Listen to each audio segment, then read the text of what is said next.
বিশালগড় পুরাথল রাজনগর এলাকায় health sub centre পরিদর্শনে গেলেন স্থানীয় বিধায়ক। বিভিন্ন জনের কাছ থেকে অভিযোগ পেয়ে বুধবার সকালে বিশালগড় পুরাথল রাজনগরের হেলথ সাব সেন্টার পরিদর্শনে যান বিধায়ক সুশান্ত দেব সহ এক প্রতিনিধি দল।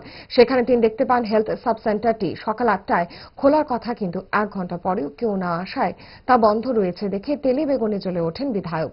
পরবর্তী সময়ে তিনি স্বাস্থ্য দপ্তরের আধিকারিকদের সঙ্গে কথা বলেন। এ ধরনের কাজ এখানে চলবে না এবং সরকারকে বদনাম করা যাবে না বলে সাফ জানিয়ে দেন বিধায়ক। এখানে 8টার সময় তো খোলানোর কথা, আমি লোকালের অনেক কমপ্লেন পাইছি। আমি আজকে সকালে ঠিক 8টায় এসেছি, 9টা অব্দি অপেক্ষা করছি তার লেগে। তো এখনো 9টা 5 বাজে, হ্যাঁ এখনো তারা নাকি কেউ 11টার আগে আয় না। এই হলো বিষয়। তো সেটা তো আমরা সরকারের বদনাম, ডিপার্টমেন্টের বদনাম, আমাদের বদনাম। মানুষ যদি সার্ভিস না পায় ঠিক না।